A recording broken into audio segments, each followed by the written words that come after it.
Obrigado, pessoal. Bom dia. Tá, então, sou o Thiago, sou PM na Log e atuo hoje no Squad de Growth, exatamente, por isso eu estou nessa sala aqui. Tá? Eu vou falar para vocês exatamente de algumas aplicações de BI, de dados, etc., no funil de aquisição. E quero também explorar um pouquinho, eu acho que eu sou o único aqui, provavelmente, que tem um case mais B2B.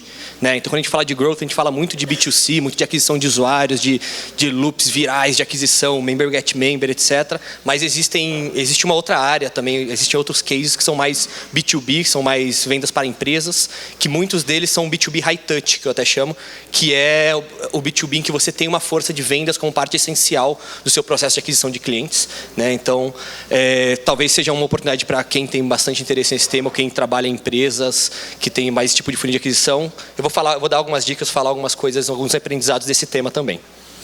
Tá? Então, só para vocês entenderem qual que é a estrutura hoje do nosso papo, eu vou falar um pouquinho de mim, vou apresentar a Log. Né? Deixa eu fazer uma pesquisa super rápida. Quem conhece a Log aqui? Quem sabe o que é a Log?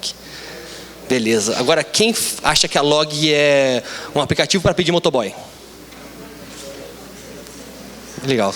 O pessoal está sabendo bastante o que é a Log. Geralmente, quando eu vou falar com o pessoal, não, aplicativo de motoboy, né? Começou assim, mas hoje é uma empresa muito mais que isso, eu vou explicar para vocês. Vou falar um pouquinho de estratégia de growth em B2B high touch, que é o que eu falei agora, ou seja, quando você tem um departamento de vendas como parte essencial do processo, né, que você tem que falar, tem que ter muito contato humano com o seu cliente. E principalmente falar de nossas estratégias de aquisição inbound e outbound. Vou mostrar um pouquinho de como é que funciona, como é que é dividido o nosso squad de growth na Log, né, como é que a gente atua, principalmente junto com o squad comercial. E vou falar um pouquinho de alguns cases que a gente tem. Vou dar 2 cases, até 3 cases principais aqui, de uso de dados, né, de BI, de Data Science, etc., como a gente conseguiu para otimizar o funil de aquisição lá. Então, o objetivo é mostrar como a gente atua no funil de growth B2B, onde a equipe de vendas é parte essencial do crescimento de produto. E mostrar casos de dados e até de growth mindset, que eu acho que é um tema que vai ser explorado até mais tarde no evento. Primeiro sobre mim, né? Eu tenho uma formação e uma experiência bem estranha, bem dividida. Assim, eu sou formado em turismo, né? Eu tenho uma pós-graduação em BI, fiz um MBA, fiz um monte desses cursinhos de Scrum Master, PO, Management 3.0, desenvolvedores aqui não me xinguem, assim, mas fui até estudar PHP, etc. Depois fui fazer formações em Product Management, fiz formações em Growth, e aí teve uma que para mim mudou, explodiu minha cabeça, foi um pouquinho mais recente, no começo desse ano. Eu fui para Amsterdã fazer um curso na Growth Tribe, não sei quem conhece aqui, de aplicações de inteligência artificial e machine learning para growth, e foram 2 dias que eu acho que valeram mais do que o resto inteiro que eu falei da lista aí. E minha experiência, eu comecei como vendedor, né? O pessoal chama de inside sales hoje, eu chamava de televendedor na época. Depois eu fui gerente de produto de um produto offline, não era um produto digital, então foi uma experiência bem diferente. Depois fui tipo empreendedor, eu falo tipo porque minha empresa não durou nem 1 ano. Né? Depois eu fui gerente de produto de 4 produtos diferentes. Aí eu engajei um pouquinho mais na carreira de PM. E desse 4º produto na empresa eu virei diretor comercial depois. A gente chegou a ter uma equipe de 45 pessoas do comercial, com 5 coordenadores, 40 vendedores, etc. Depois eu voltei para o mundo de produto, fui gerente de produto em mais 2 empresas diferentes, até que eu cheguei onde eu estou agora, na Log. Então, as principais empresas, talvez que alguns conheçam aqui, que eu já trabalhei, foram a DMC, a RunRunit, a Nuvem Shop, a Cargo X e agora na Log. E para vocês entenderem o que é a Log, né? A Log é uma empresa que quer conectar o Brasil com tecnologia. Claro que ela começou como uma empresa lá em 2013 que fazia como se fosse um marketplace de motoboys, né? Mas hoje ela atua em 3 principais casos de uso. O primeiro é a Log para e-commerce, né? Então, sei lá, a gente tem clientes como Amazon, C&A, Amaro, Dafit, Netshoes, que você fizer uma compra online, geralmente se você escolher uma entrega expressa, que a gente chama de same day ou next day, ou seja, entrega no mesmo dia ou no dia seguinte, esse é o tipo de entrega que a gente faz. A gente não faz entregas do tipo daqui 1 semana, 7 dias úteis, 15 dias úteis, etc. O foco da Log é em entregas expressas e a gente está querendo trazer isso para o Brasil todo. Hoje já é muito mais realista em São Paulo, por exemplo, você compra até meio-dia e entrega no mesmo dia, você entrega no dia seguinte, mas a gente está tentando fazer algo do tipo, você compra hoje, a gente entrega em Manaus no dia seguinte. Então esse é o grande desafio da empresa nessa área de e-commerce. A gente tem o Log para empresas, que talvez seja o produto mais conhecido, o produto mais tradicional nosso, que é, cara, eu preciso de um serviço de motoboy no cartório, etc., que vem, inclusive, mesmo dentro do segmento de empresas, evoluindo para verticais diferentes. Tem empresa, tem banco digital que entrega cartão de crédito para vários clientes através de um motoboy, tem cervejaria que passa a recolher no growler de vários clientes através do motoboy, com rotas, etc. Então isso mesmo está evoluindo bastante.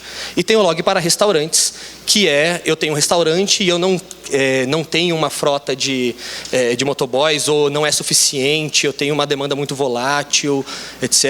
Eu quero terceirizar essa parte, eu quero fazer através de uma outra empresa, eu chamo um log, na hora ele passa no meu restaurante, pega a comida, entrega para o cliente, tem bag térmica, tem meio de pagamento, etc. Tá? Então essas são as 3 principais verticais. E por que eu contei para vocês principalmente isso? Porque a gente tem estratégias de aquisição diferentes para esses casos. Tá? Se vocês pensarem, são principalmente 2 estratégias de aquisição diferentes. Uma para esse público de e-commerce e outra que é para o público de empresas e restaurantes. Por quê? Por causa do tamanho do mercado, né? O público de e-commerce, a gente tem 20, 30 grandes players no Brasil e acabou. Então esses são os clientes que, sei lá, desses 30, 20 já são clientes nossos e os outros 10 a gente tem o nome e o telefone do decisor. O desafio não é a aquisição desses clientes em massa. O desafio é a gente crescer operacionalmente para pegar um share maior dessas operações e fazer uma estratégia de relacionamento, de key account management, etc. Então esse é o ponto que eu não vou falar aqui hoje. Eu vou contar para vocês mais o outro lado, né, e aí a gente tem um mercado enorme de restaurantes e de empresas. Assim, eu não consigo pensar que tipo de empresa no Brasil não poderia usar a log. Né? Então, principalmente para serviço de motoboy, para qualquer tipo de entrega, etc. Então, nosso mercado é bastante grande. E aí sim a gente trabalha com aquisição de milhares de leads por mês, de conversão de milhares de leads por mês, uma coisa um pouco mais em massa, um pouco maior. Tá? Por isso eu quis separar para vocês entenderem que área da log, que produtos e que cases de uso eu estou falando quando eu vou falar nos próximos slides, aqui nos próximos minutos com vocês. E hoje a gente tem uma estratégia de aquisição dividida basicamente em 2, em inbound e em outbound. Tá? Então lembrando aqui, nossa aquisição a gente está falando de B2B, de empresas. Tá? O foco da log hoje é trazer novas empresas para poder correr cada vez mais com a gente. E desse inbound e outbound, eu não sei, assim, tem muita gente que já está mais acostumado com B2B, mas quem é de B2C não deve estar tão acostumado. A gente tem algumas características, como é que a gente enxerga de forma bem simplista, claro. O inbound é tudo de performance marketing, de mídia que você faz, orgânico, etc., que traz o cliente até você. É um cliente que já demonstrou interesse no seu produto, claro, se você apresentou corretamente a proposta de valor nas suas campanhas, etc. Só que você precisa decidir se ele é o seu ICP, se é seu Ideal Customer Profile, se é o cara que realmente deveria comprar de você. Né? Ou se é aquele tipo de cliente que você, putz, esse cara geralmente ele tenta usar, mas não dá certo, ou esse cara ele vai churnar depois, ele vai ter algum problema, etc. Ou esse cara é um ticket muito baixo, que não é o foco da minha empresa no momento. Então, geralmente é uma estratégia que você joga a rede, vem muita gente e você precisa saber filtrar muito bem. Geralmente, a melhor estratégia de otimização, você otimiza pela qualificação boa desses clientes. E você tem a estratégia de outbound, que é você, com inteligência de mercado, com fornecedores que você tem por aí hoje, gera listas e prospecta friamente ou de uma forma mais inteligente, com e-mail antes, etc. Mas você vai ativamente atrás desses clientes. A vantagem é, você escolhe quem é que você vai prospectar. Então, você sabe que esse cara é seu Ideal Customer Profile com certeza, senão você não teria nem colocado ele na sua lista.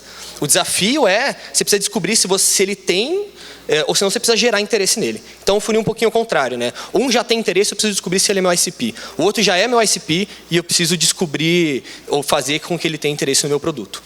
E essas 2 demandas que a gente vê inbound e outbound, todas elas vão para a nossa equipe de vendas em algum momento, que é feito o tratamento comercial, depois para a equipe de Customer Success, que faz um trabalho de retenção, de upsell, de sucesso do cliente, etc.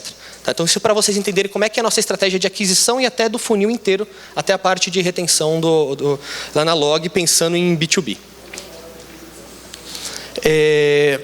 E aí algumas características, né? Talvez sejam alguns aprendizados mais nossos do que falar que isso aqui é verdade absoluta, mas como a gente enxerga hoje inbound e outbound. Em inbound, o custo do lead, geralmente, ele é maior do que o custo das pessoas envolvidas. Tá? Então, o investimento que você tem em mídia, em performance, etc., é um investimento mais representativo do que das pessoas que você precisa para tratar esses leads. Então, geralmente, o custo de aquisição de cada cliente ele é menor e o CAC recovery é mais curto. Ou seja, o tempo que você leva para recuperar o dinheiro que você investiu para trazer esse cliente, geralmente, ele é mais curto. Tá? Eu estou generalizando, a gente pode ter casos de exceção. O ciclo de vendas costuma ser mais curto, porque ele já está, geralmente, numa fase mais final do seu funil, ele já gerou algum interesse, já sabe alguma coisa sobre o seu produto. O crescimento, ele nem sempre é linear, ou quase nunca, né? Porque os canais saturam, você vai começar a precisar encontrar... quando eu falo linear, assim, não é colocar mais dinheiro que vai sair mais lead na mesma proporção, isso eu acho bem difundido já em performance marketing, os canais eles vão saturar, e o ticket geralmente é mais baixo, isso talvez seja um aprendizado mais da minha experiência das empresas que eu passei, mas é isso que acontece. Em outbound, o custo das pessoas envolvidas geralmente é maior que o custo do lead. Você gerar a lista geralmente é mais barato, mas você ligar para cada um desses caras, mandar e-mail para todo mundo e tratar, etc., geralmente é aí que está o custo maior, nas pessoas, nas ferramentas envolvidas, nos softwares, em tudo que que envolver custo de pessoas, software, ferramentas, etc. O CAC geralmente é maior e o CAC recovery é um pouquinho mais longo. E o ciclo de vida geralmente é mais longo. Eu inverti um pouquinho, isso era para ser pontinho vermelho, tá, gente? Mas o crescimento ele é linear até você esgotar o seu mercado. Ou seja, eu consigo prospectar mesmo número de pessoas na mesma velocidade, de acordo com que eu tenha mais pessoas. E se eu quiser prospectar o dobro de clientes no mês que vem, se eu tiver o dobro de pessoas, eu consigo. Tá? E geralmente o ticket é mais alto. Tá? Então, essas são características que eu achei importante dividir com vocês. Como eu falei, eu achei uma boa oportunidade de falar um pouco mais de B2B, principalmente de B2B high touch, quando você tem força de vendas envolvidas. Tá? Acho que talvez um grande aprendizado que eu possa dividir com vocês é que as aquisições high touch elas são custosas. Quando você tem uma força de vendas envolvida, você tem mais custo, como eu falei, de software, de ferramenta, de tudo, de estrutura física, etc. Então, você tentar fazer contato humano com todos os seus leads, você provavelmente não escala. Tá? Então, esse é um insight que eu tenho bastante para dividir com vocês. Eu expliquei um pouquinho para vocês qual que é a nossa estratégia de aquisição B2B, tá? Dividida em inbound e outbound. E agora eu vou falar para vocês como é que é formado o nosso squad de growth. Tá? Então lá a gente é dividido em squads. Eu sou Product Manager hoje alocado no squad de growth na Log.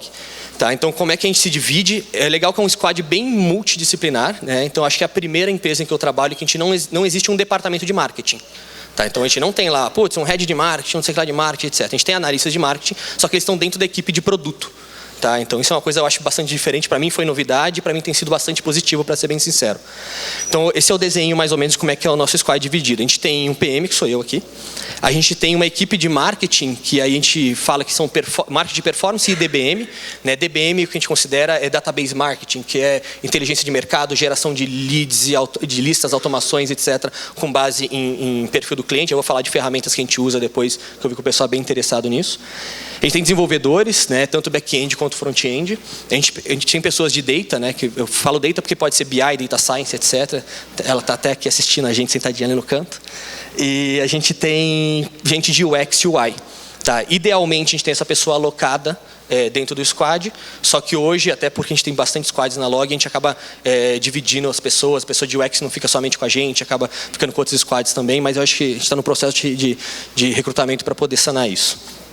Tá? Então é mais ou menos isso. E eu faço uma interface, é claro que não existe uma blindagem, uma proibição de todo mundo, principalmente UX, data, etc. Tem que ter interface com todas as áreas da empresa, mas eu tenho um papel muito forte de comunicação com todos os outros interessados internamente. Né? E aí a área de pré-vendas, de qualificação, etc., a área de vendas, a área de Customer Success, CEO, CPO, outros stakeholders que acontecerem, né, que aparecerem no meio do caminho. E, geralmente a gente faz essa comunicação de forma semanal, num sync semanal. E a gente tem uma reunião mensal que aí já é mais de estratégia e de prestação de contas, de status report, etc. E dentro do próprio squad existe a comunicação interna diária, né? A gente tem dailies, mas na verdade o ideal é você ter comunicação contínua. Né? E esse squad, na verdade, ele atua em todo o funil. Né? Então, desde a geração de demanda, eu acabei focando mais na estratégia de aquisição e falar como a gente gera demanda, inbound, outbound, etc. Mas não é só ali que esse squad trabalha. Ele trabalha na geração de demanda, trabalha junto com o BizDev. BizDev aí é o pessoal de desenvolvimento de negócios. Né? O cara que vai prospectar o lead, o cara que vai receber o lead inbound e vai tentar transformá-lo numa oportunidade de negócio. E aí ele passa para vendas, e aí são várias equipes de vendas, porque hoje a gente está já em 13 cidades, e para o ano que vem eu acho que a gente quer no curto prazo, chegar a 90% da população brasileira. Né? Então, tem várias equipes de vendas divididas de forma regional e uma equipe centralizada de desenvolvimento de negócio que vai passando essas oportunidades para eles. E depois de um certo ciclo, a gente passa para o pessoal de Customer Success. Né? Depois do ciclo de aquisição e de ramp do cliente, a gente passa para Customer Success dar continuidade ao atendimento. Esse diagrama aí, ele mostra mais ou menos o funil de growth, né? O funil pirata, se imaginar, ele está aí.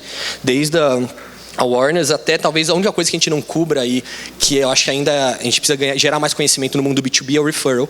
Né? Que ainda eu acho bastante difícil a gente encontrar cases legais de crescimento exponencial, orgânico e viral em B2B, principalmente em B2B, como eu falei, é uma característica de você precisar muito de contato humano para conversão em vendas. Fora isso, eu acho que todo o funil está representado aí nesse diagrama, e é para ilustrar que o nosso trabalho nesse squad, aquele timinho que eu mostrei para vocês, é identificar em todo o ponto do começo ao fim, pontos de melhoria, de conversão principalmente, né?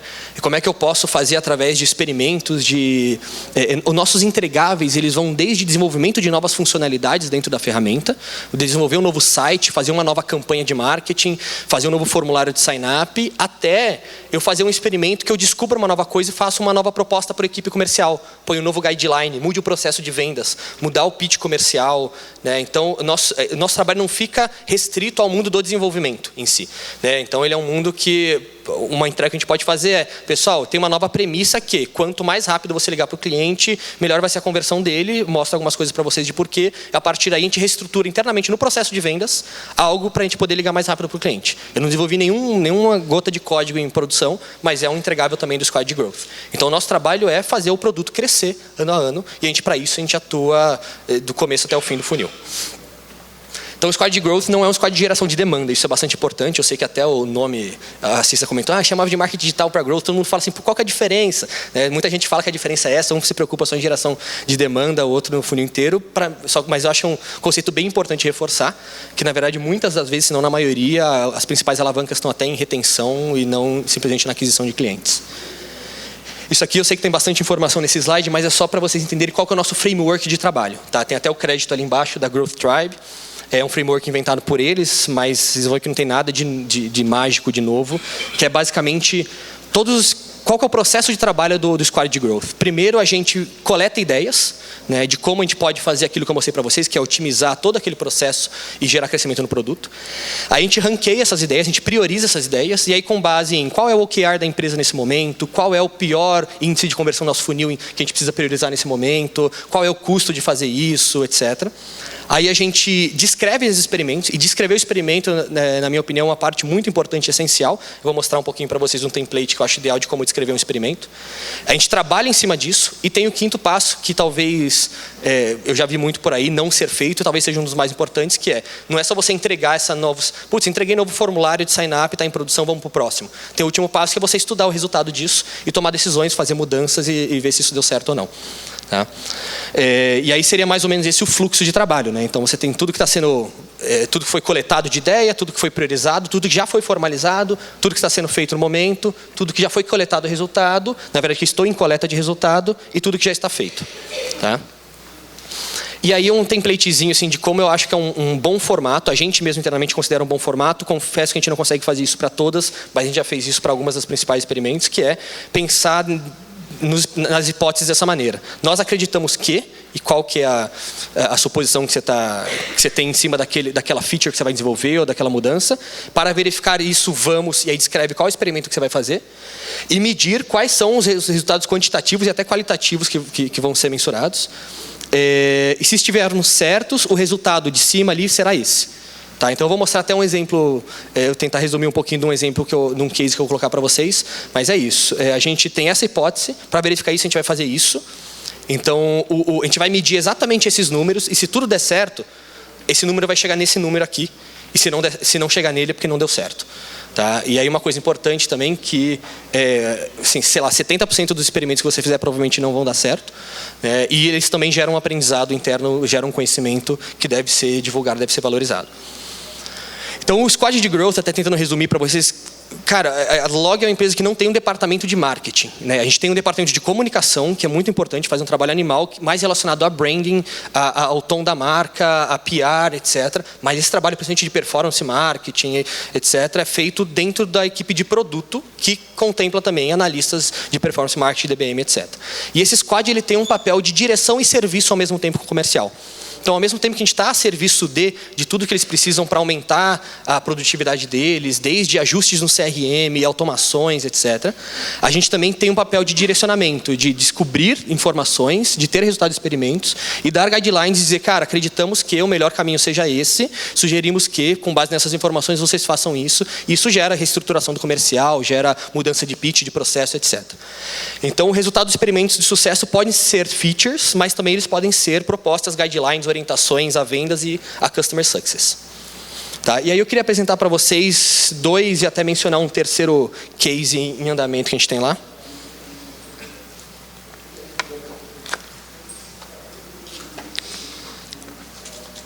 O primeiro case é como é que a gente usou dados e machine learning para melhorar o sign-up e aumentar os inbound leads high potential. O que é o inbound lead high potential? É o inbound lead que aquele cara, eu sei que ele é do perfil que vai me trazer um ticket maior, vai correr muito com a minha empresa durante o primeiro ano. Tá? O objetivo que a gente tem aqui é aumentar a quantidade de leads high performance ou high potential através de performance marketing. Só que aí, quando a gente foi fazer alguma coisa a respeito disso, a gente descobriu um problema. Quando direcionados ao nosso site, pelas campanhas que a gente fazia de performance, por exemplo, das pessoas que iniciavam o sign-up, só 32% delas terminavam o sign-up. E, cara, não sei se alguém já tentou criar uma conta na Log aqui, melhorou bastante ultimamente, mas se você tentou há 1 mês, 2 meses atrás, eram 26 campos com não sei quantos passos, etc. Era bastante custoso. Isso tem uma parte muito boa, porque depois que o cara terminou, eu tenho uma série de informações que me ajudam muito, mas causava um drop enorme e só 32% das pessoas terminavam esse formulário. Então, a decisão não adianta investir em gerar demanda quando 2/3 dessa grana está sendo jogada fora em sign-ups incompletos, né, por deficiências do formulário principalmente. E jogada fora mesmo, ou seja, se o cara terminasse, se o cara dropasse dos formulários de sign-up ao longo do caminho, eu nem salvava a informação dele. Então, ou seja, 2/3 do dinheiro que eu gastava em performance marketing, o cara não terminava o sign-up, eu nunca sabia o nome, e-mail, telefone, nenhuma informação desse cara, eu contava exclusivamente com o remarketing, se eu quisesse. Tá? E aqui, não espero que vocês leiam isso, é só para mostrar mais ou menos como é que é um formulário que a gente colocou aquela formalização de hipótese que eu falei para vocês no começo. Nós acreditamos que, e vamos medir esses números, se estivermos certos isso, é mais ou menos num formatinho desse, num documento interno que a gente fez. O primeiro passo que a gente fez foi usar o Google Analytics para identificar em qual passo do sign-up a gente tinha o maior drop. Tá, o que a gente descobriu com isso? A gente descobriu que o sign-up completion rate era de 32%. A gente identificou 3 steps de todo o formulário em que era um gargalo, ou seja, as pessoas mais dropavam naqueles steps. Identificamos que havia muito caso de saída do fluxo para outra parte do site. Ou seja, o cara estava no meio do cadastro dele, ele clicava em alguma coisa no header e ia para ver outra coisa no meu site. Tá, isso tirava bastante o... Então, esse aqui mais ou menos também são prints internos da documentação que a gente produziu fazendo esses estudos. O segundo passo foi usar o Hotjar para observar as sessões de sign-up. Tá? E com isso a gente teve resultados como: identificamos que no step de CNPJ, muitas vezes as pessoas saíam, provavelmente que ninguém sabe o CNPJ de cor da empresa, né, e voltava depois. A gente identificou que muitas vezes as pessoas no meio do fluxo exploravam o header, mesma coisa que a gente tinha visto no Google Analytics. A gente viu preenchimento a gente viu melhorias de UX, de UI, por exemplo, daquele campo que já vem pré-preenchido como exemplo, o cara achava que já estava preenchido, aquilo prejudicava a experiência dele. Né? E a gente viu que as pessoas já esqueciam que tinham se cadastrado provavelmente, porque no meio do sign-up elas lembravam, iam lá e faziam login. Tá? E o passo 3 foi, a gente salvar os dados de sign-up incomplete, né, mas quais são mais importantes? Ou seja, eu contei para vocês que no meio do caminho, se o cara fosse embora, eu não salvava os dados dele. Só que quais que eu tenho que perguntar primeiro? Né, em que ordem? Para isso eu preciso saber quais são os dados que são mais relacionados ao fato do cara trazer muita receita para mim no primeiro ano ou não. Esse, pelo menos, foi a nossa hipótese. Eu preciso perguntar primeiro o que vai me mostrar, vai me permitir qualificar esse lead melhor em relação a ter uma grande receita ou não. Tá, para isso, a gente pegou a base de clientes dos nossos últimos 4 anos que tinham feito sign-up, com quem a gente tinha trabalhado, etc. E a gente utilizou um software que chama DataIQ para fazer uma análise, regressão logística. Tá? E eu não tenho conhecimento nenhum em Python, em R, etc. Tá? Não sou data scientist, não tenho conhecimento técnico nisso, mas esse é um software que eu recomendo para vocês darem uma explorada, que é meio que no coding required para você fazer algumas análises de machine learning e inteligência artificial. Qual que foi a descoberta no final das contas? Eu descobri que existiam dados que estavam diretamente ligados ao cara trazer mais receita para mim no primeiro ano, que eu deveria descobrir o quanto antes essa informação da empresa para poder qualificá-la. Né? Então, a gente fazia uma perguntinha lá: quantas entregas você faz por mês? O KNAI da empresa, por exemplo, que é o segmento de atuação, o bairro da empresa. Ou, às vezes, a gente olhou também para... eu tinha lá 30, 40 colunas de características da empresa. Né? Quais são as características que mostram que o cara vai ter uma boa performance comigo no primeiro ano ou não? E a gente descobriu quais são. Legal, com esses 3 passos, quais foram as ações que a gente tomou? O que a gente tomou como conclusão e o que a gente achou que a gente deveria fazer? A gente moveu esses 3 steps de maior gargalo para o fim do sign-up. A gente não removeu nenhum dado, tá? A gente não quer empobrecer o cadastro que a gente já tem. A gente removeu o header após o início do sign-up. Então, hoje, se o cara começou a fazer o sign-up com a gente, some o header, ele presta atenção aqui, pelo amor de Deus, termina isso aqui. E aparece só ali, já sou cadastrado, caso o cara precise... lembrei, eu preciso fazer login. A gente fez bastante melhorias visuais de UX e UI nos formulários. Eu acho que isso foi um dos grandes ganhos que a gente teve. E a gente reordenou e reagrupou os campos do sign-up. Lembra que eram 20, 26 campos. De forma em que a gente pergunte primeiro as informações que estão mais relacionadas à empresa trazer muita receita para mim no primeiro ano ou não. E aí eu vou salvando parcialmente a cada step que essa empresa vai passando. Tá? Então esse é o sign-up novo, aqui eu vou passar bem rapidinho para vocês. Então alguns dados, nome, sobrenome, celular e e-mail. Aqui eu já salvo, já consigo ligar para o cara. Né? Quantas entregas você faz por mês? Se ele falar muita, legal. Então eu vou lá e já, independente do cara terminar ou não o sign-up, eu já guardo esse lead e já ligo para ele. Suas entregas pertencem a quais segmentos? A gente sabe que tem segmentos que tem uma performance melhor e uma performance pior com a gente. Em qual bairro fica a sua empresa? Isso influencia bastante. E a gente usou essas informações para montar até uma landing page específica exatamente com esses dados. Tá? Então esse foi um software de machine learning que, sem no coding required, a gente descobriu que essas informações estavam muito ligadas ao cara ter uma boa performance com a gente ou não. Resultados finais. O sign-up complete nosso foi de 32% para 78%. Né? E os outros 22% ainda, que não terminam, a gente salva esses caras e passa para a BizDev poder qualificar e poder ligar para aqueles que eles acharem que faz sentido ligar. Né? O aumento de leads nesse fórum, para vocês terem ideia, a gente tinha uma média histórica de 1.500 por mês e em novembro a gente fez mais ou menos 3.200. Né? Então foi bem representativo para a gente. Hoje a gente consegue fazer lead scoring baseado na chance de um cliente ser high performer no primeiro ano. E enquanto o novo sign-up era desenvolvido, a gente ainda fez uma landing page somente com aquelas informações iniciais, né, para poder já começar a coletar leads com aquelas informações. O Oswaldo, até surpresa, ele está aqui, eu não sabia que ele ia estar aqui hoje, coloquei a fotinho dele, foi quem coordenou, acho que a maior parte dessas ações. É um cara de UX, na época, atuando dentro do time de Growth. Eu vou passar bem rapidinho por os outros dois, que eu tenho mais 3 minutinhos para falar aqui. Outro experimento interessante foi o impacto do response time na taxa de resposta dos clientes. Isso é bem simples de explicar. A gente queria automatizar a comunicação com aqueles que têm a menor chance de ser rapidamente comigo. Eu não quero jogar fora aquele lead, mas eu quero fazer uma comunicação automática. E a gente fez basicamente um experimento assim. A gente construiu uma régua automática de comunicação, utilizando o Marketing Cloud, que é uma ferramenta, é uma das que a Cissa mencionou ali. Tá? A gente não usa o Intercom, a gente usa o Marketing Cloud, porque a gente usa Salesforce, é muito fácil de integrar. E a gente aplicou essa mesma régua a 2 populações diferentes. Leads criados há mais de um dia, ou seja, eles estão frios na nossa opinião, e leads criados hoje, imediatamente, eles estão quentes. E vamos ver, nossa, quais vão converter melhor? E a gente comparou a taxa de atingimento de conversão. O que é converter para a gente? Ou ele responder essa comunicação automática, ou ele ir lá e criar uma conta. Que é isso que a minha comunicação automática fazia. Ele ia lá e falava, cara, responde aqui se você tem interesse, ou senão vai lá e cria uma conta. Os caras que a gente mandou a comunicação imediatamente, aliás, primeiro os caras que a gente demorou dias para mandar a comunicação, mais de um dia, 11% atingiu a meta. E os caras que a gente mandou imediatamente a mesma régua, sem mudança nenhuma, 38% atingiu a meta. Então, isso mostrou para a gente, e aí tem até um gráfico embaixo, a gente vai melhorando continuamente as nossas réguas com base nisso, réguas de comunicação automática. Hoje tem uma nossa rodando em 47% de conversão. Isso mostrou para a gente que o response time imediato gera 3,5 vezes mais conversão do que o response time lento. Isso gerou mudanças de guidelines de reestruturação de vendas, falando, gente, a gente precisa falar rápido dos nossos clientes para eles poderem falar com a gente. Tá? E esse foi o Heitor de DBM, que é o cara que conduziu a maioria desse experimento. E por último, comentar com vocês um experimento que está em progresso, está acontecendo agora, para vocês terem uma ideia do tipo de trabalho que a gente faz, que é o uso de machine learning para prever se um cliente vai fazer upsell ou churn. Não sei se todo mundo sabe o que é churn, seria o cara parar de usar meu serviço, basicamente isso.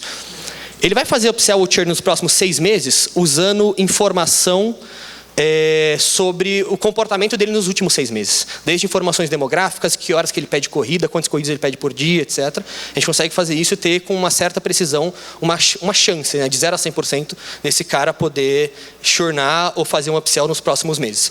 Por que isso é importante? Porque aí eu sei quem eu preciso passar para Customer Success ou não, e até que tipo de abordagem eu fazer. Se a chance do cara é de 100%, não adianta nem eu falar com ele mesmo. Né? Só tem uma série de decisões de otimização do funil com base nisso. Tá?